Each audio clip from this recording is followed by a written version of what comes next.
Penn Badgley is ready to give fans the happy ending they deserve, and he has a plan for it when it should happen. The actor who stars as Joe Goldberg on beloved Netflix series You recently announced he hopes the show will be given a proper finale in 2024. I think if this show goes beyond 3 seasons, then it deserves a proper ending, Badgley said. We've been so lucky to have the success that we've had, and I think it's important to also give fans a resolution they can be satisfied with. Badgley added that he hopes the show will last long enough for him to pull off an epic finale. I'm picturing something big, he said, maybe like a world tour or an event at Disneyland. Something really special that people won't forget. No matter what happens when You finally comes to an end, fans can rest assured knowing Badgley is determined to make sure it goes out with a bang. Until then, let the countdown begin. And of course, Badgley's ultimate goal, I want to make sure everyone gets the ending they deserve. Now let's get back to our stalker stories. I can't wait to see what he comes up with. We don't know what the future holds for You, but one thing is for certain, it'll be worth the wait. We can't wait to see how Badgley wraps up this incredible story with a satisfying conclusion. But Penn Badgley can't stop talking about how much he despises his You character Joe Goldberg. To be fair, it's difficult to sympathize with a sadistic stalker, but many viewers of this psychological thriller do, which has offended the Gossip Girl alums since the series' September 2018 premiere on Lifetime. In an interview with Vanity Fair the following year, Badgley stated, "We can't lead ourselves to believe that if Joe would simply find the right person, that he would be happy, because he's an effing murderer." When the show based on Carolyn Kepnes's novel of the same name moved to Netflix for season 2 in 2019, both Badgley's disdain for the protagonist and their love for him grew stronger.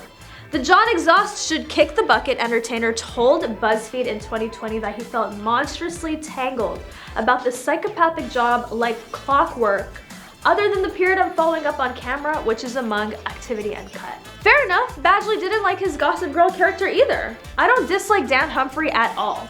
In 2012, the Maryland native told Vulture, "It's just, after a while, you're known as somebody that you're just not, and this is somebody who I am so not. A tool on a show with soap operatic arcs, and he needs to be a judgmental douchebag sometimes," Badgley said of the privileged teen he played for 6 seasons from 2007 to 2012. I get that. However, it annoys me when I'm mistaken for him and am referred to as Dan. Even though Dan was made out to be Gossip Girl, sorry for spoiling it if you haven't seen it, but he wasn't a murderer. Nevertheless, Badgley identifies a connection between the lonely boy and his You doppelganger based on their spooky online habits. The Easy A actor stated to InStyle in January 2020, "When I first read the pilot script for You, I definitely saw the similarities between Joe and Dan. I think it was really caught between appreciating that was an interesting progression for me and understanding that it wasn't." Even though Badgley despises Joe, he is impressed by the show's capacity to dazzle both its viewers and him. He went on to say, "Trust me, as an actor, I find it very difficult to sometimes suspend my disbelief when you are forced into a position that is just in the literal sense of the word incredible. What's interesting about this show is that it works." In a 2019 interview with Digital Spy, Badgley admitted, "There's a lot I don't enjoy about him. He doesn't enjoy playing Joe. To be honest, almost everything about him doesn't appeal to me." However, the star of Greetings from Tim Buckley stated to the New York Times in 2019 that Joe is this work in progress in dismantling and dissecting the myriad privileges that a young, attractive white man carries with him in an effort to humanize his character. Penn does not think Joe deserves anyone's sympathy. Following the 2nd season's release, Badgley stated that there was no reason for viewers to support his character on You. In 2019, the musician told Entertainment Weekly, "Joe is not exactly looking for true love. He's just someone who needs someone to love him. He's a killer. He's a sociopath. He's cruel. He's capricious. Additionally, he is self-centered."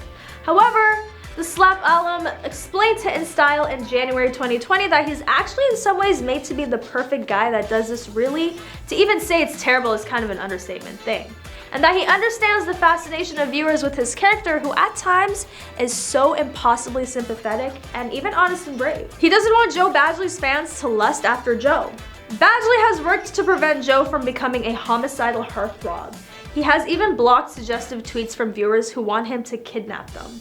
During an appearance on The Late Show with Stephen Colbert in 2020, he stated, "I struggled greatly with the conflict of playing such a guy and him being partly so likable and having such a, as we say, thirsty response to him."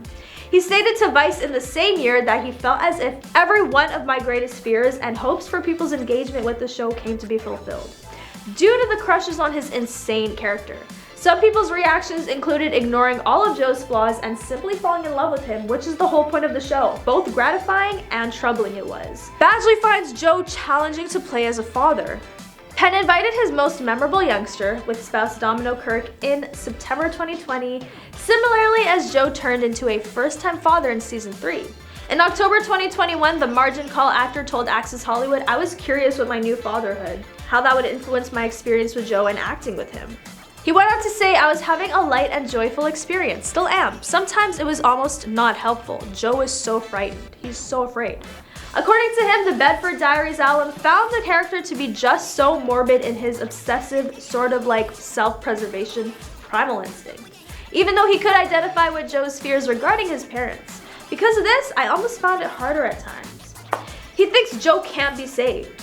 In January 2020, Badgley told BuzzFeed, "Well, I don't think redemption for Joe is possible. He's among the worst." The Here Today actor, on the other hand, has given a lot of thought to how Joe's story ought to end. He thinks there should be a genuine feeling of equity, not so much for Joe, but rather for everyone in the world that has been made. He says that probably means Joe will be unhappy because he's constitutionally unhappy. In 2021, creator Sarah Gamble revealed that Badgley continues to check in to ensure that Joe does not receive a happy ending. The author told Bustle, "I say no," and he responds, "Good, just making sure." "There's a lot I don't enjoy about him. To be honest, I don't enjoy nearly everything about him," he told Digital Spy. "However, it ends up being a deep psychological exploration for me. There's a lot about him that I struggle with, and yet I'm always trying to humanize him as much as possible." As he later told Vice, "It was sort of like every one of my greatest fears and hopes for people's engagement came to be fulfilled. There were the reactions of overlooking all of Joe's faults, which is the whole point of the show, and just being really into him. That is, to say the least, problematic and disconcerting. Inadvertently, Badgley's desire to make Joe a human being is fueled by his hatred for Joe. Because as an actor, you want to discover the humanity in the character you play, no matter how cruel they are. However, Badgley's disdain for acting goes against an old saying, which makes it even more intriguing. It says that you should try not to judge your character as an actor. The idea is that how well we portray villainous or anti-heroic characters can be affected by our own judgment. Consider this, do the actual villains ever believe they are the villains? No, they believe that their actions are rational and beneficial. As an entertainer, you need to meet your personality there, no matter what the awkward circumstances the story might take you to. However, this does not mean that the actors should know a great deal about their characters. Joe has a boyish charm and piercing eyes, but he hides a cold lifelessness behind those eyes. And Badgley plays that fact to the fullest. This is comparable to Christian Bale's performance in American Psycho, albeit toned down for the Teen Vogue audience. However, Badgley uses a curious streak of altruism within Joe's repulsiveness to further humanize his character. According to Badgley himself, we are aware that Joe is a murderer who is sociopathic, abusive, delusional, and obsessed with himself. We are nevertheless moved by the instances in which Badgley's character is confronted with traumatic childhood memories. And boy, did Joe have a rough childhood. He killed his abusive father and was left by his mother. Talk about extreme parental issues. Then, when he's in his teens, a bookkeeper named Mr. Mooney, Mark Bloom, takes him in. However, Joe's new father was psychologically abusive, whereas his real father was physically abusive. Joe is imprisoned in a glass cage by Mooney in the basement of his bookstore as punishment. Joe should be forced to read the classic books that fill his transparent prison because Mooney wants him to learn from wiser men. These traumatic events had a positive and negative impact on Badgley's Joe. The evidence is in the pudding as to how it transformed him into a psychopath.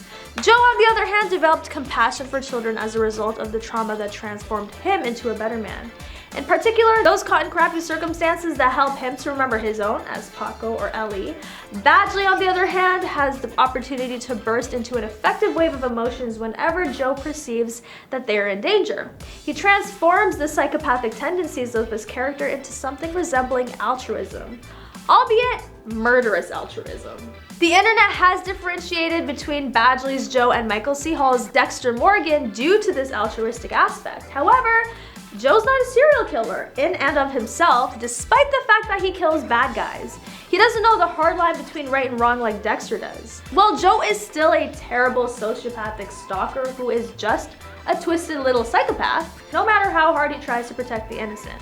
Additionally, Badgley ensures that Joe's psychopathic as well as charitable tendencies were always deliberate. It is shown to us in a flashback to his first big boy murder when he found out that his girlfriend Candace was having an affair. Instead of responding in a macho way, the man relents after being confronted, claiming that he was unaware that Candace was with another person. Following this odd brotherly response, Badgley's face is filled with resignation. It puts Joe promptly daydreaming, his smoldering fury dispersing as he drearily leaves. Badgley, on the other hand, demonstrates a nearly imperceptible shift in Joe's energy as the dude bro begins to disparage Candace's name. We can see the determination on his face. He's gonna carry out his original plan, and pop, pop, pop. He rapidly pivots and pushes the man off of a high edge. Because Badgley does not portray Joe as having uncontrollable rage, this moment is so powerful. Instead, Badgley makes certain that Joe willfully crosses the line between right and wrong and will never look back.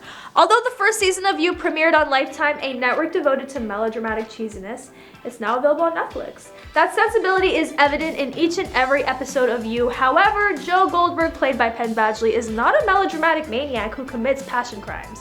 Badgley portrays Joe with the same surgical precision and deliberateness that he demonstrates in his performance in each and every episode of the show. But Badgley's powerful performance would have made all of Joe's murderous flaws unpleasant. Even though he ultimately despises his character, Joe Goldberg has only increased public affection.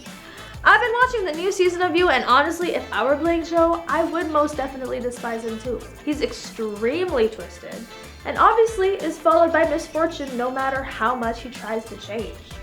That kind of bad luck is just not going away. But that is all for today. Let me know how you feel about the show, and don't forget to like, comment, and subscribe for more news on your favorite celebrities. And I'll catch you next time on The Rich Life.